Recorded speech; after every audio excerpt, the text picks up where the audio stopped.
I think they're gonna ask policy questions. We definitely want you up to answer it. You'll just sit there, and if there's some questions, it's like this is what you're gonna answer. You're not gonna stand the whole time.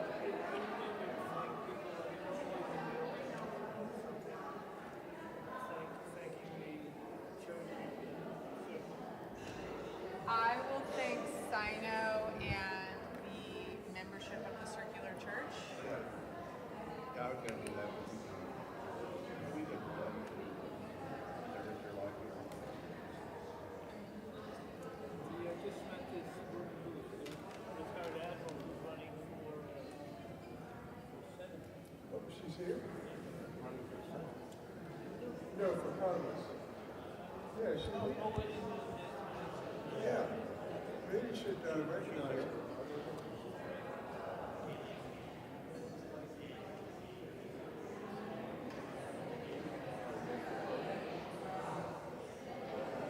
Oh, it's 6:02. Test. Yeah, you could recognize her if you want.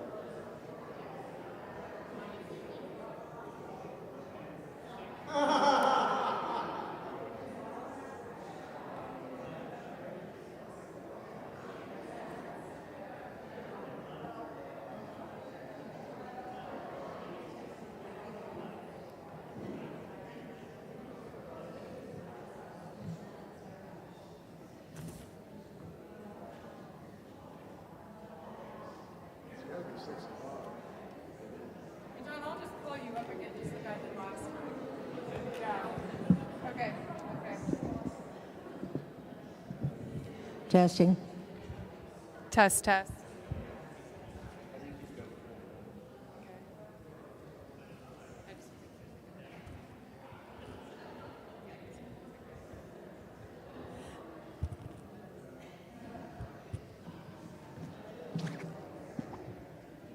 Francis.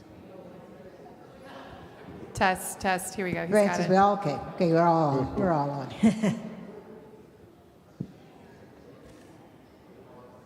you have yours?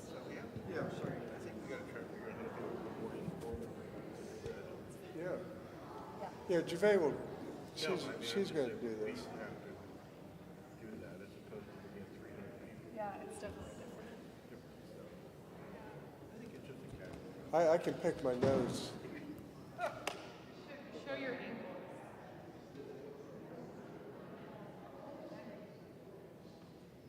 I was going to change my thoughts, but I didn't. Got enough. Who's yours?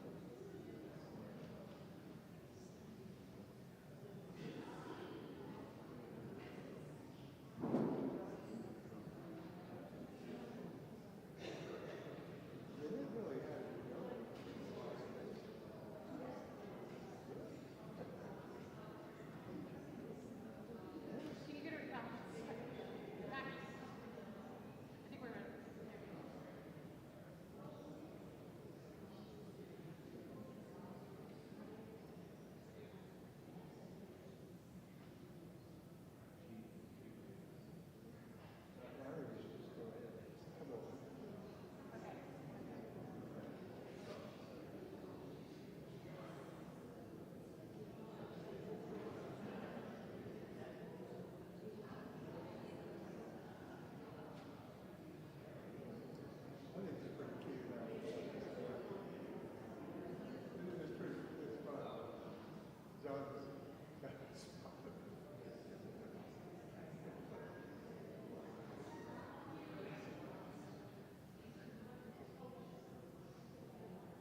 Good evening, everybody, and welcome to Silence is Not an Option.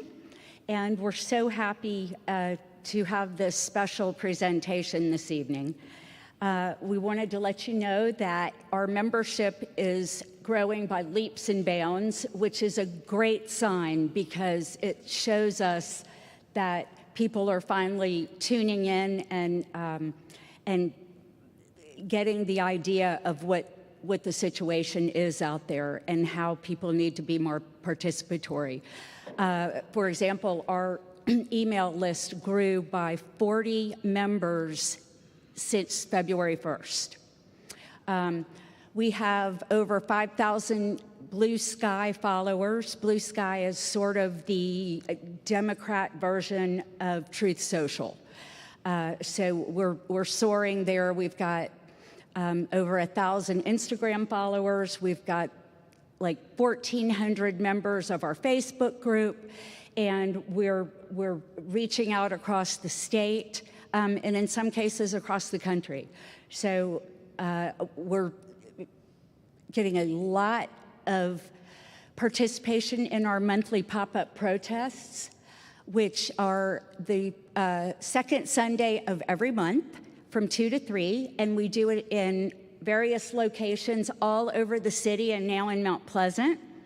And so if you're interested in doing that, please, you can go to SINOCHS.com.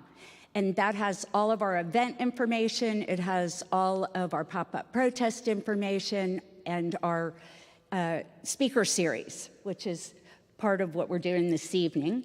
Ukraine, a firsthand account. Want to mention that we desperately need poll workers.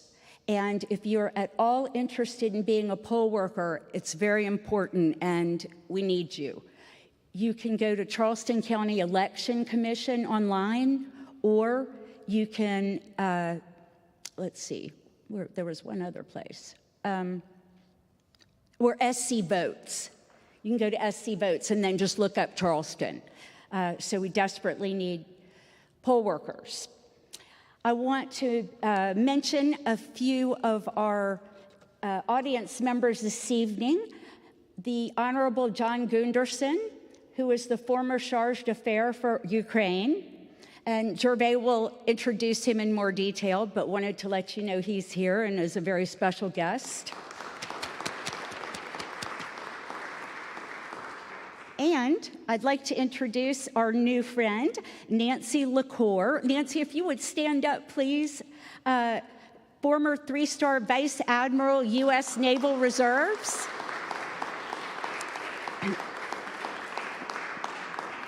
Thank you for your service. And if you will stand up one more second and tell them exactly what you are running for. Yes.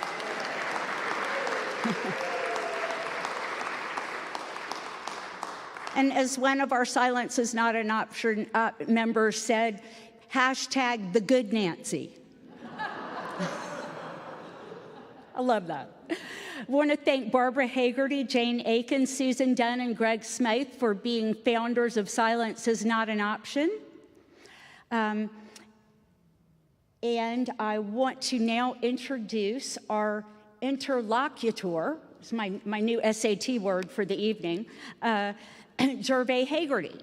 And Gervais grew up in Charleston. She earned her BA in psychology from Vanderbilt University. And after a college stint in Southern California, she returned to the East Coast, where she worked as a news reporter and producer for both radio and television broadcasts.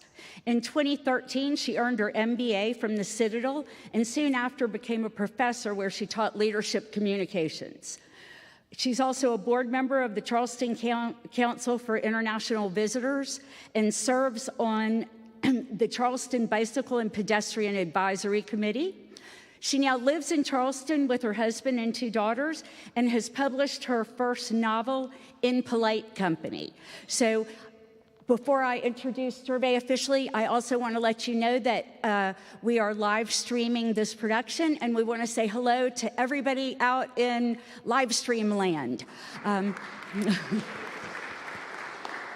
We're so happy to have you, and we especially love having people here and present. So thank you all for being here. And Gervais Hagerty.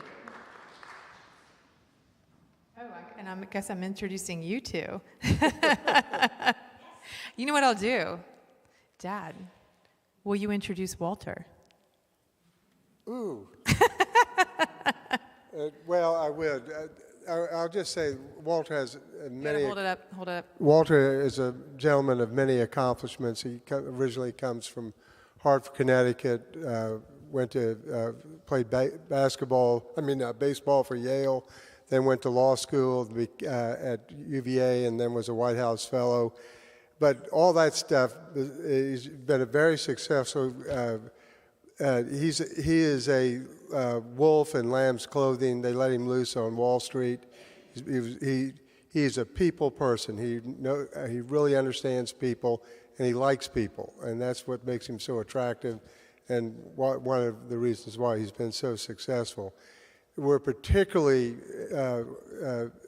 grateful to Walter. He's started the literary festival here in Charleston, which is becoming a major asset and jewel in Charleston's crown. So welcome, Walter.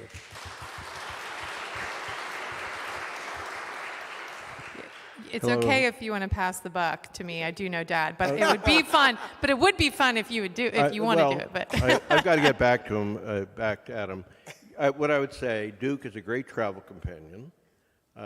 Not only do we walk every morning, but he accompanied me to Ukraine, and it wouldn't have been, I wouldn't say it was all fun, but it was very interesting rooming with him, and for 2 weeks, ducking drones, doing all this other stuff, and he just became a great friend. So you'll hear more about our excellent adventure when Gervais makes her introduction. So in any event, great guy, doctor, politico, musician, artist. My wife says he's so talented, and I said, but he doesn't dress better than me. So that's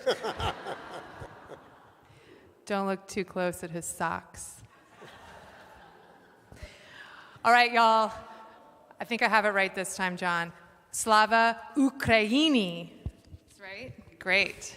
I had to work on that one. All right, y'all, thank you all so much for joining us this evening, and thank you to the leadership of SINO. We're really glad to be here, and thank you to the membership of the church for allowing us to use the space. We're very grateful. All right, Walter just said what the original title of the talk was. Slava Ukraini, Walter and Duke's Excellent Adventure. That was the original title for this road show. We are now on our second stop.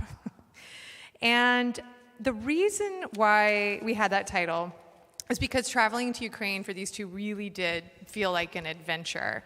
Both men told me they were profoundly moved by the experience, and that meeting the brave people fighting for Ukraine's survival forever changed them. So in a moment, we're going to get to their stories. We're going to go, as we've teased, and that's probably why you're here, learning about what is it like in Ukraine right now? Did you know there's an underground jellyfish museum that's active and you can actually visit? Yes, they went there. We'll talk about that too. Even in a punk rock underground bar, they went there as well. But what we want to do before we share their very real and recent experiences about their time in Ukraine, they really want to be crystal clear about one thing, is that they are not experts on Ukraine. So that brings us to this special guest here, John Gunderson. So what I'm going to do is I'm going to invite him up in a minute, and what he's going to do is give us a backdrop of what is happening now. And the three of us are very grateful for it because it adds a lot of gravitas to this stage, which yes, we're happy to have that. All right, so we're going to get to that expert. Before beginning a 30-year career in the State Department, John Gunderson served as a U.S. Army officer, earning a Bronze Star in Vietnam, among other honors. He was also a merchant seaman, air marshal, and counterterrorism leader. He has served every president from Lyndon Johnson to Donald Trump. Since his retirement from the State Department, he has taught at the National Defense University, the Foreign Service Institute, and the Joint Special Operations University. During his State Department postings, John was stationed in Ukraine and was instrumental in opening the first U.S. embassy in the newly independent country. So how's that for a resume? Come on up, John. Thank you.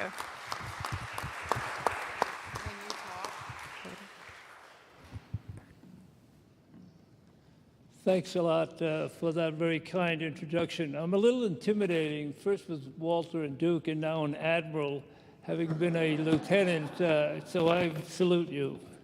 And good luck, by the way. So I was asked to speak a little bit about Ukraine. And I was thinking, why Ukraine? You know, we have all sorts of issues domestically. We've got Venezuela drug guys and nukes in Iran, and now we want to take over Greenland. So what the hell do we do with Ukraine? So let me talk a little bit about that. I was in 1990, the end of the Cold War. I was asked to open up our consulate in Ukraine. Ukraine was part of the Soviet Union at the time. And those are pretty heady times when you think about it. I think looking around this audience, I can say we remember the Cold War, the end of the Cold War. Some of my audiences, I have to explain that. But, you know, the Berlin Wall had fallen. Countries of Eastern Europe had been liberated. Iraq, we won the Iraq War. And Bush, H.W. Bush, was working with Gorbachev, who seemed to be a little different communist. And he was all for, Bush and others were for democracy and human rights, but they liked working with the Soviet Union because that was the devil we knew, not the devil we didn't if there was all these new states. And H.W. Bush was a person who put a lot of faith in personal relationships. So I was sent to Ukraine, and by the way, I served for both H.W. Bush and Clinton. That was a time when people talked to each other. And so he sent me there to say, what's happening in Ukraine? And was not to promote independence, but promote democracy and rule of law and all these type of things, market economy. And I started traveling around, and I talked to the communist leaders and the dissidents and the person on the street, and I realized that Ukraine wanted to become independent. And this went against the conventional wisdom in Washington. And I was writing cables back to Washington that they're going to be independent, we have to deal with that, and we have to have a policy. The president didn't like that, and I think he's a fine gentleman, H.W. Bush, and he came to Ukraine in the summer of '91.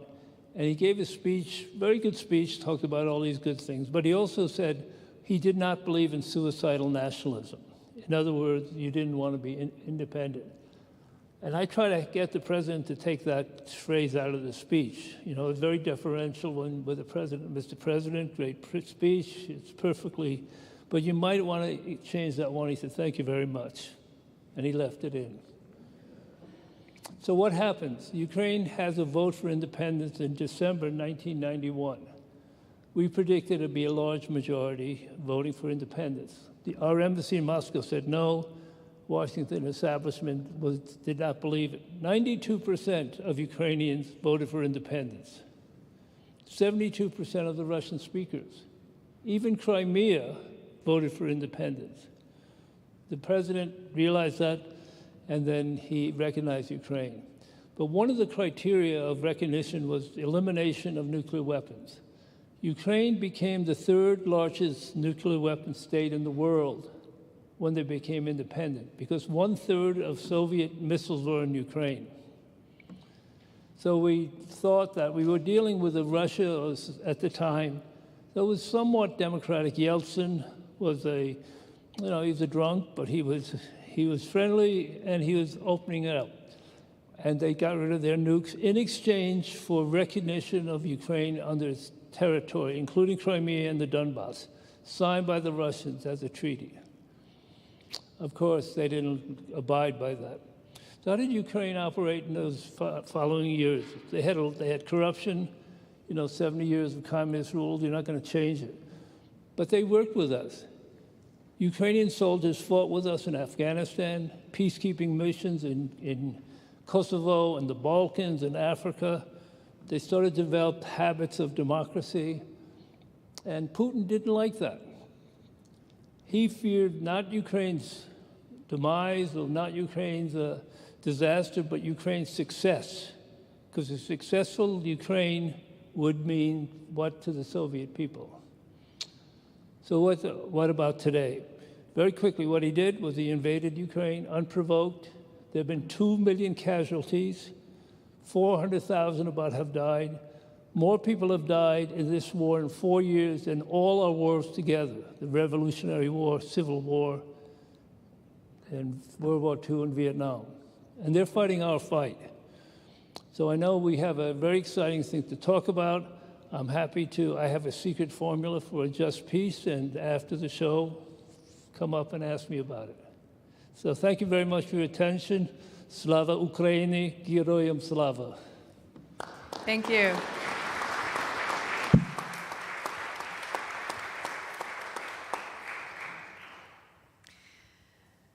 All right, so how did these two guys end up there? That's what we're going to talk about. We're going to go through a journey, and we're going to get you out of here like 7:05. Is that about good? All right, okay, good. I'm going to keep you, make sure you guys know when you all get out of here. So we're going to go on a journey together. It's the hero's journey with these two heroes. Yes. And like as Joseph Campbell, right, takes us through the hero's journey. And as the hero's journey begins in an ordinary world that's right here in Charleston with a call to adventure. So what happened was about a little over a year ago, Walter, he is right across the street. He's at Charleston Place, and he's attending Renaissance Weekend. And it's this non-conference conference. We can meet all these people from all over the world. And he came across this co-founder of this organization called Zero Line. Zero Line is a nonprofit organization dedicated to supporting Ukraine at the front lines by providing critical aid, resources, and assistance to civilians and defenders affected by the war.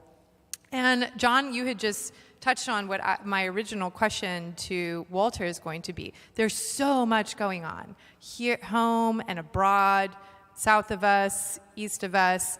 So what was it, Walter, when you first learned about this organization? Why Ukraine? Why did that in particular appeal to you? What had that made you get up and go? Is this close enough? Yeah. Okay. Can't be too close. Can't be too close.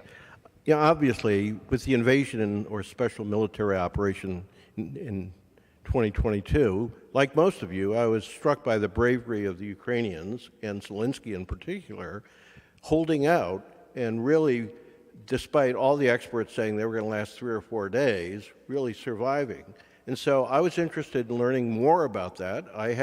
If you had asked me before I attended the sessions in Renaissance, the chances of me going into a war zone, in particular Ukraine, were about 0. But I met this young guy who had, Ian Miller, who was at MIT, and he was truly this incredible person.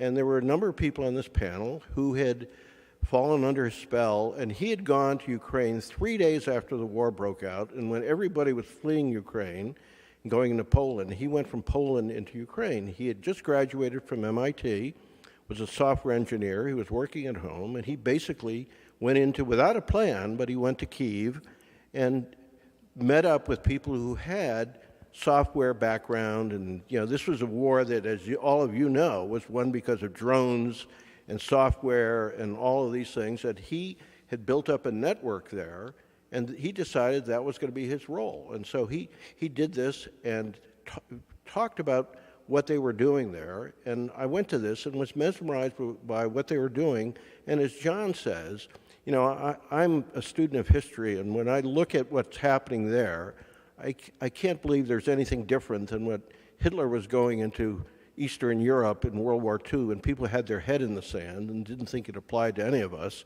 and it did, and I saw that being exactly the same thing. So I asked how I could help. I thought I was going to write a check, and then about a week later, Ian called and said, you can do more than that. We're going over to Ukraine. We're going to have a convoy in a couple of months. Would you join us? I said, what's that all about? But the more I thought about it, and I did, being a lawyer, I did what you call due diligence. I checked out their 501c3 and all that stuff. And I said, well, this sounds interesting. But my wife said, you're crazy, you're not going. And I said, I have to have a plan. And so my wife thinks Duke is a brilliant person. So I convinced Duke to go. And I said, okay, Duke's going, can I go? And she said, yes. So we went. So What did Walter say to convince you? Or did it take any convincing? I'd actually been interested. I've been interested in Ukraine for a long time. Back in the Crimean, I was interested in the Russian, French, English Crimean War back in 1850 or whenever it was, and so I've been interested in Crimea and Cossacks and all that kind of stuff from a color point of view. And it's a very rich area of history between the Ottomans and Mongolia. I mean, it's very rich. But anyway, so I've been interested artistically, and I've actually done paintings about this before this broke out. But then when it broke out, I wanted to do something. But when Walter said we're going, I just didn't want to be a war tourist. And I said, well, why don't we just give them the daggum check? That's all they really need. And well, it turned out, just as Walter referred to, he says, nah, we need to go over there to show Ukrainians that Americans give a darn. And that said, oh, well, that, I don't really know if that's, believe it or not, but that's what really turned it, that we'd actually be doing something more than being witnesses. I wanted to be more than just a witness. But, the old adage is if you don't talk about it, nothing's ever going to get done. And it's easy to sit here and write a check or whatever. But in the back of my mind, just like it's one of those events in life where when somebody mentions it, you're going to do it. And you say, oh, God damn it, I wish he hadn't said that. And then the funny part is I go to my wife, Barbara, and she says, yeah, go ahead. And I said, what? And she's got some man in the background that I was very scratching my head about all this. But anyway, but so we went, but we went with really open eyes, and we weren't there we were there to, first of all, increase our awareness. And that's really what happened. Right. I think one of the things that it was a trip of a lifetime, and I think if there's anything, I'd say a moral to this story is, I'm a retired person. Retirees, get out of your comfort zone, do something different. And we learned so much and made so many friends, and it really changed our lives being on the ground. You could see things in the movies, you could read about it, but having been in Ukraine and seeing what they go through and meeting Ukrainians and meeting the people who are on that journey with us was just this remarkable experience. All right, well, we're going to get there. So the hero's journey, we've also now gone through what is known as the refusal of the call, which is what you certainly had, but you went. You decided to go for the adventure. And then you had a little bit of preparation. You needed to get an international driver's license because you can't just fly into Ukraine. You have to drive there, and you flew into Warsaw. And then you met the other characters in this journey. It was a pretty motley crew of people, and we'll get to them too. A war reporter, a punk rock singer, an attractive blonde from downtown Manhattan who drove with Dad part of the way.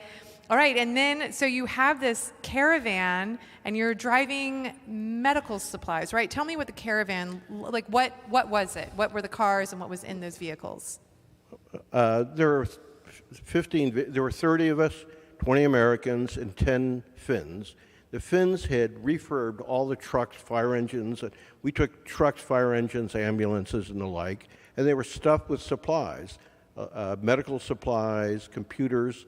Actually, I was driving a box truck for a while that had mosquito repellent. Now, why mosquito repellent?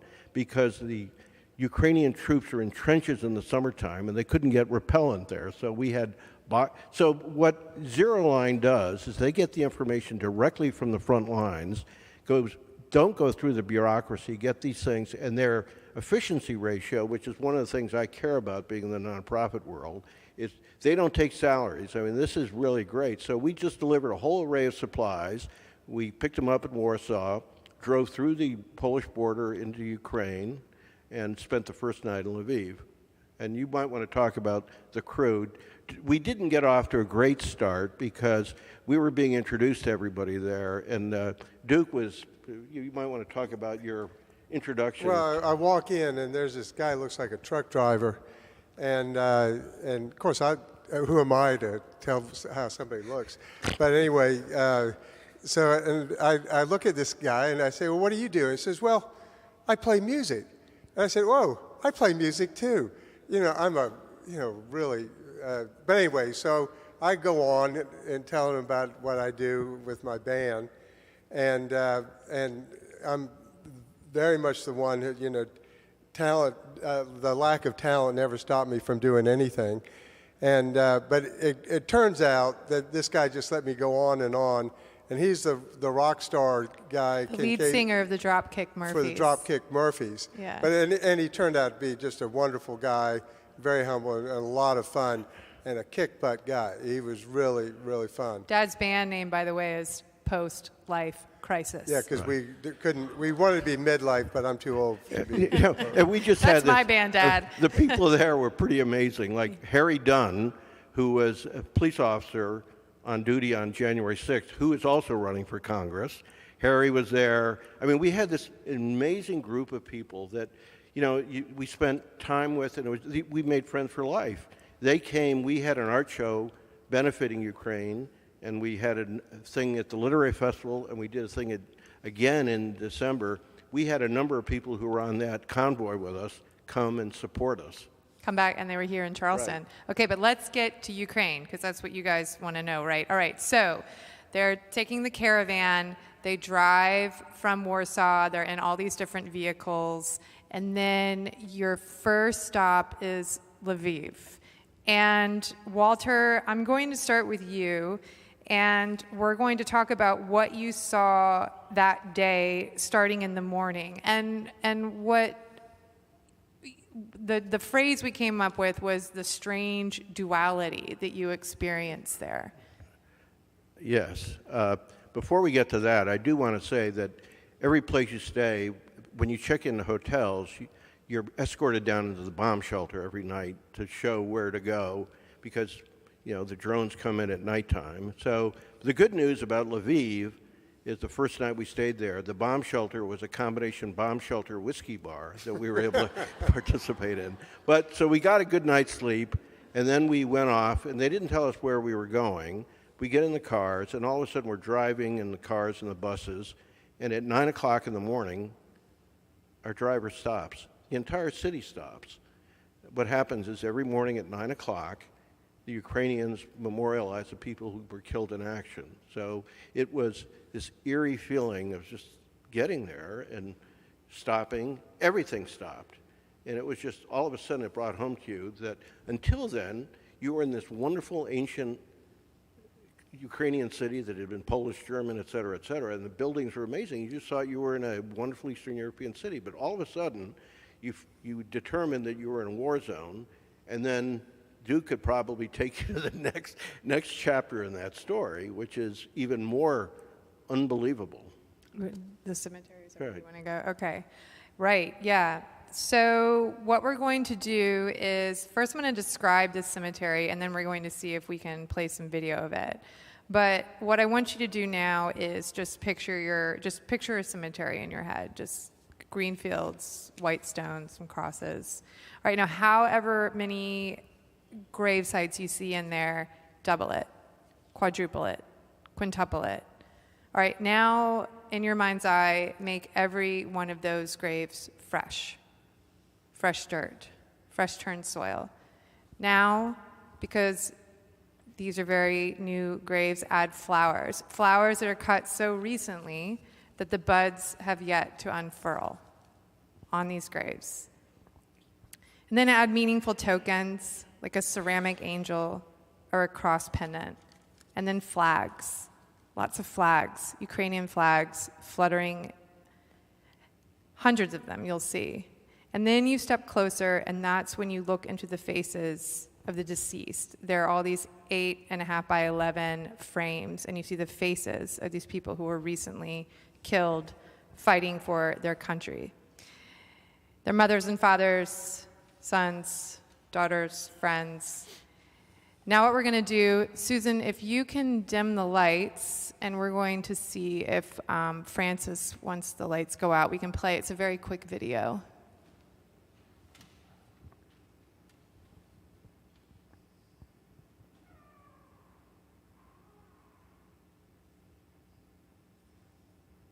So that's just perfect, guys. That was great. Lights up. Thank you. That was just what really speaks to me is that used to be a park. It was a park. A city park. So just take Marion Square, White Point Gardens, and that's where they are burying people. And it's Well, and there's a sad addendum to that. yes. My friend Andre Kirchhoff called me, and that's been filled up. They've had to take over another park for additional graves in Lviv and Kyiv, where each city has the memorial, and they're all it just is unbelievable. You could talk about your artwork. Well, I do. I want to do that, Dad. I want you to. There's one particular grave that like really hit home with you, and that is what compelled you to paint this today. And that face, her face, it's haunting. So I don't pay a lot of attention to cemeteries and death and all that. I'm not, that's not my thing. But this changed my attitude 180 degrees. The attention, so Walter and I, we literally, walk into this graveyard. We're totally unprepared for this experience.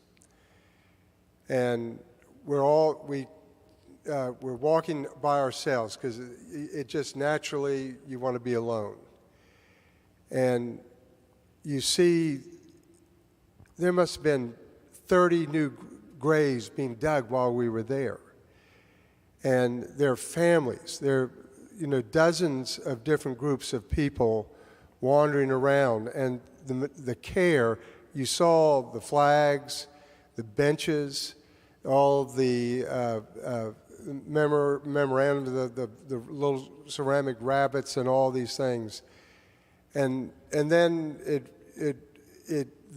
that to me epitomizes what's going on here.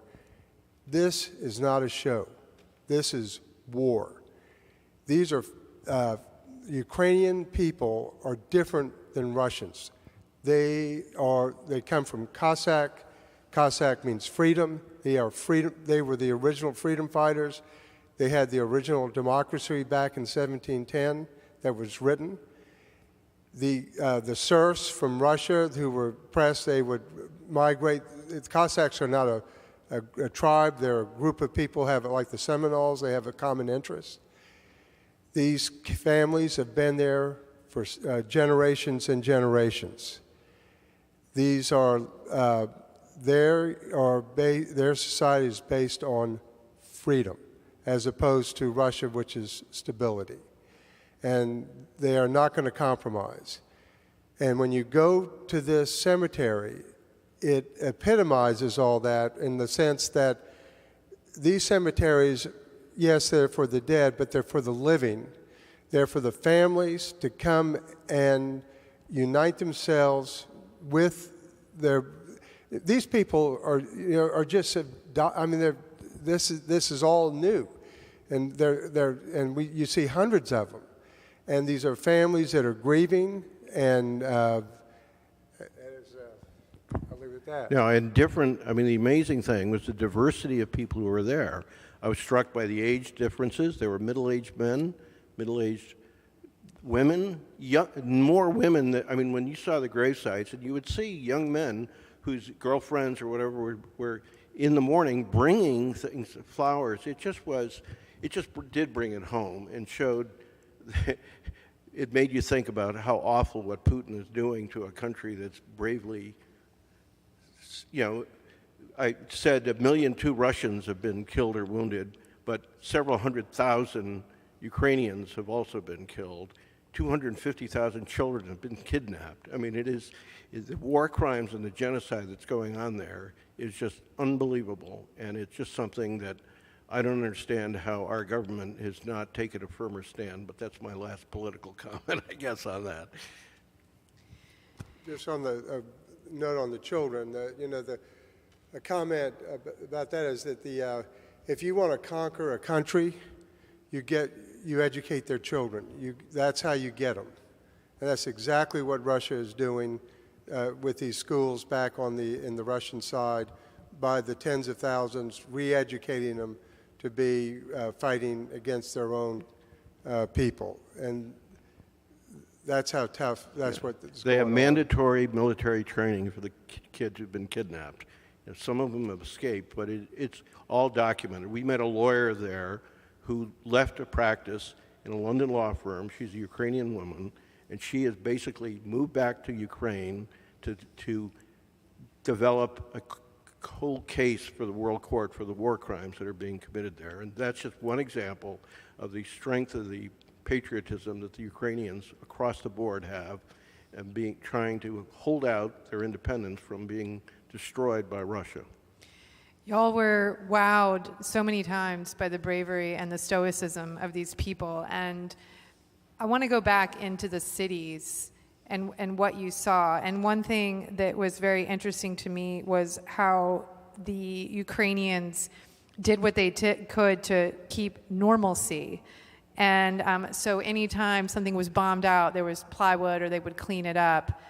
Children are still going to school in uniforms. I mean, that is mind-blowing. Right? It is the diversity of experience there. During the daytime, when we were in Kyiv, people would be walking around Maidan Square, and I think we were there during school vacations. You'd see the children in their uniforms, the teachers taking them to the museums, to the square, to the Jellyfish Museum. But then every night, and now it's even gotten worse, because in the wintertime, unfortunately, the Russians have attacked virtually every energy. The only 3 plants that have not been hit are nuclear plants, but they've hit every nuclear plant or any power plant. So it used to be that when the drones would come at night in some of these towers, people would go down to the shelters. Well, now elderly people can't go down 18 stories, so they're staying in their bathtubs, and they're calling it Russian roulette because it's just impossible to do. So curfews, I mean, it is remarkable, the resiliency of what they're doing, how the Russians are basically freezing people out of their homes. When Dad and Walter were there, they had apps on their phone or their Apple Watches for different types of air raids. That was part of the normalcy of being there, right? Their restaurants open, right? They still somewhat. I mean, there's some. No, they are. There's still. No, the restaurants are there. Right. 2 things. Since they have to ration, they have. You can use credit cards between certain hours, but then they lose electricity, so you have to pay cash at other hours. But there's a curfew, and we went out to bars and met with all kinds of folks there, but there's a curfew at 10, and you got to get out. And the other thing is they do have this warning system, and so they're able to tell you have almost an hour when a drone is heading in your direction. The missiles are a lot shorter, but so you get an alarm, and if it's heading in your direction, you're supposed to go down into the bomb shelter. And they use the bars a lot, and nobody's saving any money. Guess why? They are living day to day. The roulette analogy is really appropriate, and it's become much worse. And so there's no incentive to save money, so they spend it on when they can, and it's. But the resilience and the humor of there's this really dark humor, and just with the Finns shared that dark humor with us. And I remember one joke was with the Finns, because they're going through the same thing back in the 1930s, Russia came in and took a large part of Finland, and the Finns say, well, they took enough part of Finland to bury their own dead. And so that's the kind of dark humor.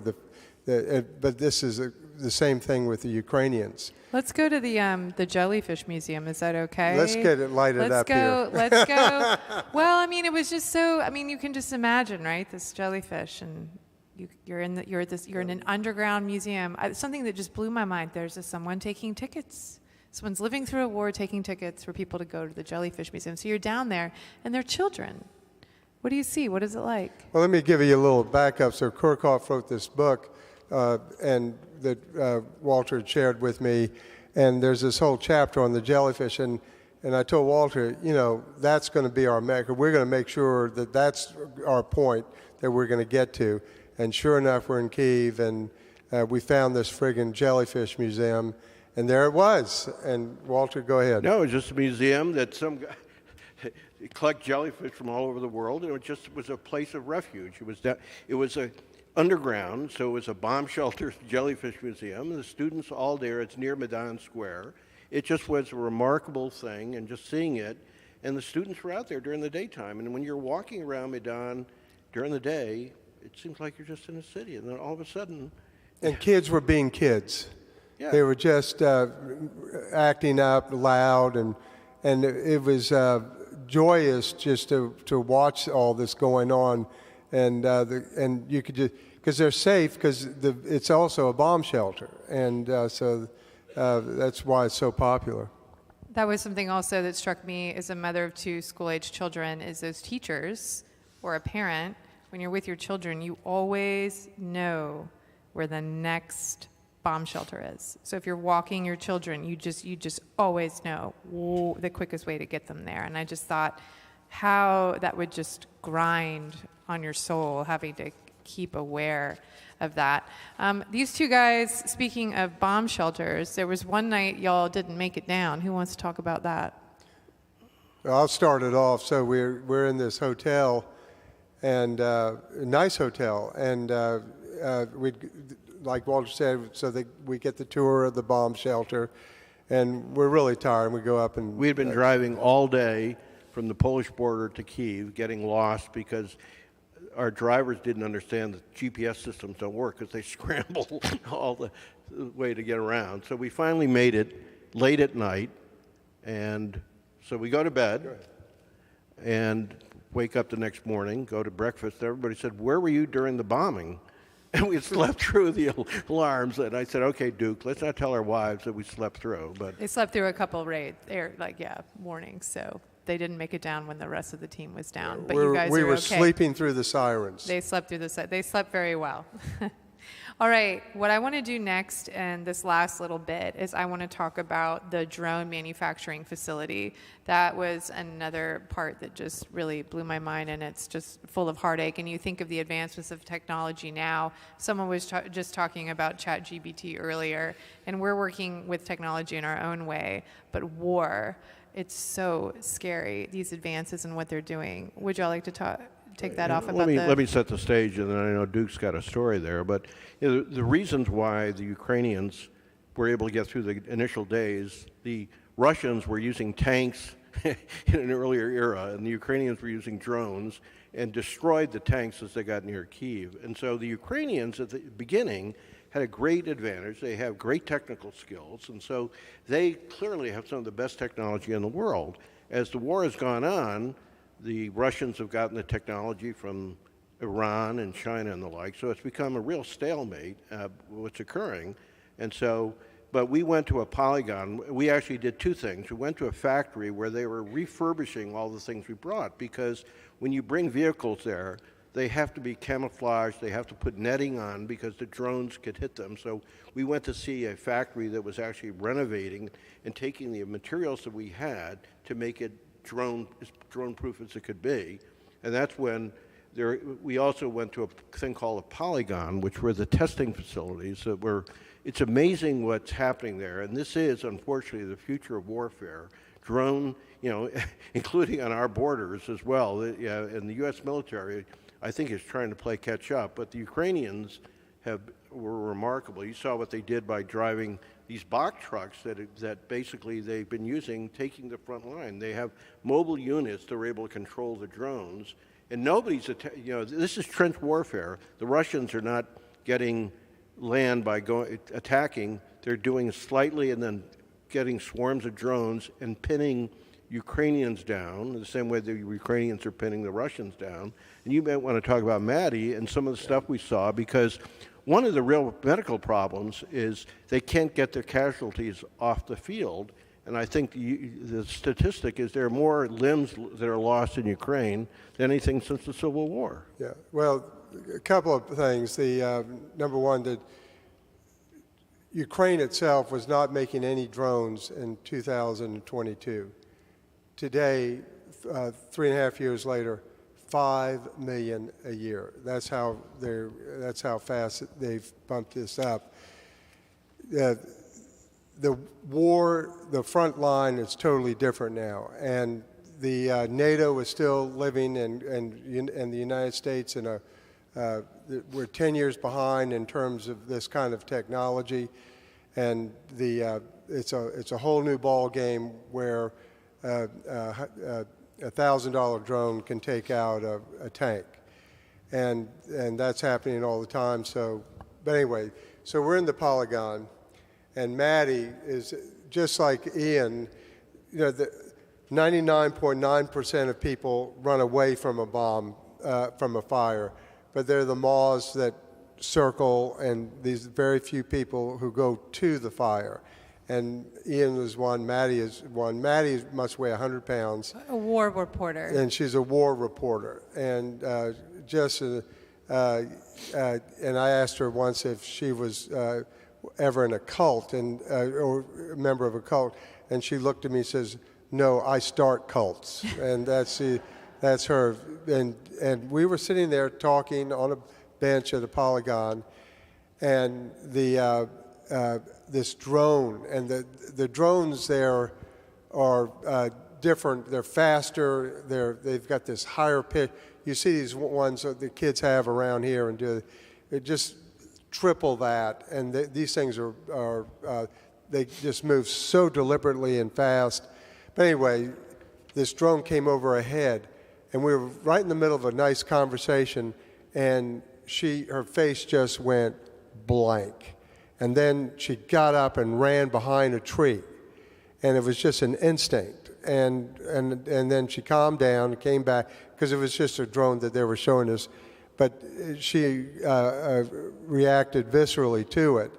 And she told me about it, saying she'd been attacked by drones, and she was once in a group of 3 or 4 of them were in a car in the front, and the drone came, and they all got right out of the car. The drone hit the car.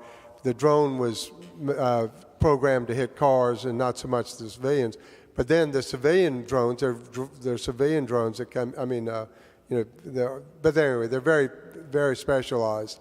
So, and they're terrifying. And well, it would come, she ran behind a tree, because there are different types of drones that go after the car. That happened, it destroyed the car. She knew to go behind a tree, because trees, they're not like angular. They're not like these perfect angles that are easier for a computer to read. They're a little messy. And so if you can go behind a tree, it's harder for that drone to find you. I mean, it's very much, I just think about like the Hunger Games. I mean, just some awful, it's just a flying gun sort of thing. And then, some of them are have like some ballistic, I don't know what on it. But they're mind blowing. They've got, yeah. We saw one drone with an automatic gun on it that could, in the Polygon, and then we got to, it broke down, and the engineers were complaining because they were Chinese parts, and they put it, then they had the whole thing fixed in an hour, and it went back up and then hit these mannequins, pop, pop, pop, pop, pop, pop, bang, right at the chest in the head. Unbelievable. And so that's what, so that's why you see the whole war scene has changed. And one quick thing on that, 70% of amputations in Ukraine are unnecessary. And the reason is that you get up on the front line and you get a injury to the leg, and it's very difficult to tell whether it's life-threatening or not, and they put on the tourniquet. But to Walter's point, it takes much longer. This is not Vietnam where you can get a kid out in an hour, and you only have about 3 or 4 hours on a tourniquet. And these kids are out there on the front for 6 hours or more, and it's too late. The limb is dead. So that's why you have this huge number of amputees in Ukraine, and they're obviously trying to do everything they can to fix it. But if you understand what's going on, it makes sense. And this is the tragedy of war that that none of us are really, and I don't really want to. But anyway, go ahead. And what they've done is to try to address that. They've had self-propelled stretchers going in behind the line, because what's happened, the Russians don't pay any attention to ambulances or any of that stuff. If they see somebody coming to rescue, so the Ukrainians are doing deliveries by land drones, either delivering supplies and also taking stretchers and taking people out. So this is becoming a very mechanical war, and it's just there's going to be a lot written. I'm not a military person, but it is changing the face of warfare, both land and sea, forever. This young engineer, a woman who's the interesting thing, the Ukrainian army has been trained mostly because of Zelensky, who's going to be hopefully maybe the next president of Ukraine, but that's another story. But there's a bottom up as opposed to Russian is top down, and these engineers are on the front looking at the situation and making changes to these robots and so on. And this young engineer told us a story where there were 3 Ukrainian soldiers in a barn a mile inside the Russian line. They were all injured, couldn't get to them. They literally go back and redesign this robot. And the first one got taken out. These are land robots. And they put this big cage in it. They got it to him, and 3 days later, got them all in the cage, and the cage robot brought them all back, and they all lived. That's the kind of stuff that we're dealing with. All right, we are nearing the 7 o'clock hour already. I think we want to take a quick pause and see if anybody has any questions, and then we'll leave you guys with your final thoughts. Also, we could, Dad and Walter and John will stick around if you wanted to ask them directly, if y'all have any. Or if it's such a small group, if there's just somebody wanted to stand up and ask too, I'm fine with that as well. Are there any questions? We can great. Okay, what we will do, let's do this. I have a question. Well, you know what? Yeah, I'll do this. If somebody wants to help, what can they do? Well, I mean, obviously, if you can make a contribution to Zero Line, which I think we've got the information here. That's a group that I know well, and I know that you've done some due diligence on them at SINO, and I think they're going to be supportive of SINO as well. But and Duke, what you might want to talk about briefly, and I know we're running out of time, we're both planning to go back sometime this year, and I think John's wife and children are going to be with us, maybe. But you might want to talk about what you're looking to do, and that maybe that will wrap up the final thoughts on that. Because I'd like you to, because I think what we want to do is build on what we did last year, and I think Duke has raised some money, and I think you're going to be focusing on a couple areas. Why don't you talk briefly about that? Again, the medical part and children, and these are the things that I'm more interested in. Of course, it's all together, and it's. But I'll be focusing more on the hospitals and getting. There's a burn hospital in Kyiv that I want to get involved with, but there's so many different things that we can do. But that's one that I want to do, and then I think what you're doing is incredible. So tell them what you're going to do. I mean, I think one of the things that's occurred is the Russians are trying to destroy Ukrainian culture, art, literature, and what I'm doing now through Andrei Kirkov, who many of you who were at the Literary Festival, he's the most famous author in Ukraine. He's agreed to work with me. We're going to bring and create an international prize for authors, and the first author is going to be a young author from Ukraine that I'm going to work with that come to this November's Literary Festival, who will join the Cato Fellows. And so that's something that's in my space that I want to do, and I think what I'm going to do is try to see what I can help out and make certain that the culture survives a war, because what's happened, art is ended, novels are not being written, people are just hunkering down, and what Andre is telling us, he's told me, and he's become a very good friend, is the Russians are just trying to, it is genocide, they're trying to destroy the culture, trying to destroy the language, and trying to destroy the country, and once this is over, there's going to have to be a rehabilitation to get things back in gear in a way that the Ukrainian culture will survive. And then we're also obviously going to be doing art, and we have art connections there now, and so we're going to be opening that. All right, now John has to do his. Well, why don't we? Yeah, we're going to run out of time. So do you want us? Why don't we? How about this? We're almost done. The hero's journey is ending. Why don't you two lead us with your final thoughts? Why don't you go ahead? Well, my final thought is just how much Ukraine has to teach us. And we better listen. We better wake up. And it's not enough to be silent and do something. Get up and do something. Yeah, I mean, I don't need to say this, the silence is not an option, but my thought is that basically get out of your comfort zone. And one of the things, being retired, you know, one of the great things that I'm old enough to have had to take Latin in high school, and I learned this thing, acta, in terms of acta non verba, which means do stuff, just don't talk about it. And so, you know, what I looked at is the fact is that in the final analysis, I don't know what's going to happen in Ukraine. I hope the Ukrainian, people are getting weary there, but I think they're holding out.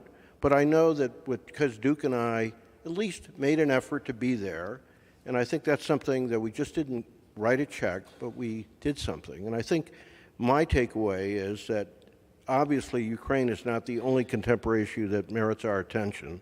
So whatever your cause or issue, and I know I'm speaking to the converted here, I would encourage you to do something, not just be a bystander. The world will be better for it, and you'll be better for it. So it was a lifetime experience. I've made so many friends. I've learned a hell of a lot, and it's something that I'll never forget. Oh, we might have. Oh, Dad, they want you to explain the painting. Okay. Can you do that real quick? Can we do it after John? Okay, how about this? And anybody who wants to hear about the painting, Dad will just stand over there. John, you have to Okay. give a 30-second answer of how you're going to solve peace, enduring peace in Ukraine. They might disagree.